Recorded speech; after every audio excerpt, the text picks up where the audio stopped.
Саламатсызбы? Салам. Сиздин жашооңуз эмне үчүн ушундай абалга келип калды? Мурда жашооңуз кандай эле? Каяктан келдиңиз? Караколдон. Үй бүлөңүз барбы?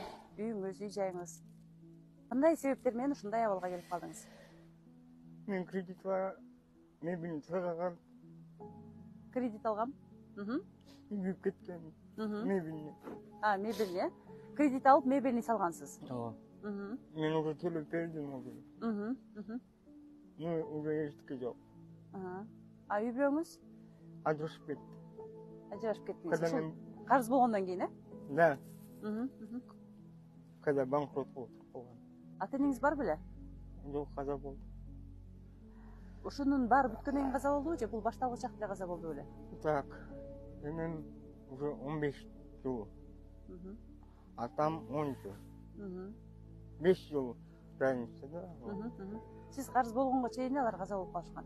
Да. Экөө чогуу жашайт беле? Ооба, чогуу. Үй чоң үй бар. Аягыма үйүн берип салдым. Өзүм кетип калдым. 3 балам бар. Азыр катташасызбы алар менен? Жок. Алар сизди кабыл албай жатат. Ооба. Сиздин ата энеңиз менен мамилеңиз кандай эле? Жакшы болчу. Канча бир тууганыңыз бар? 2 эжем, бир ага. Алар менен катташасызбы? Жок. Кишин десе мен мына күн турат. Алдыбай. По идее мен Россияга кетип калыш керек болчу. Эжем маған акча жиберген. Ол вокзалдын жанында бир көчө бар экен, тентектер турат. Ушудан мени бүт телефон, документ бүт алып кетишти. Кайра сиз үй бүлөңүзгө баргыңыз келеби, катташкыңыз келеби? Балдарыңыз менен катташкыңыз келеби? Жок. Алар кандай кылган? Када мен үйдө жашап жүргөндө аялым турмушка чыгып кеткен. Уже эмес. Кийин кызым келет. Папа, бизге маган үйдү жазып бер дейт. Эмнеге? Мен пока тирүү.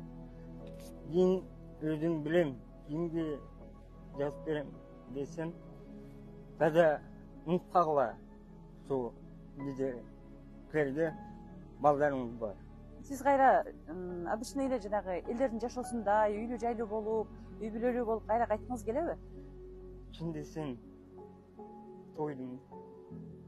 Жизнь жак болду. Көңүлүңүз калды элдерден. Ишенбей калдыңыз. Мен бир тууганга ишенбей калдым.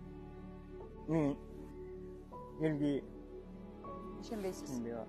Өзүңүзгө ишениңиз, өзүңүзгө ишенсеңиз, жашооңузду оңдобосоңуз болот. Это реально. Баклажка жейнем, өткөзөм, нан, чай. Иногда охота. Повешаться.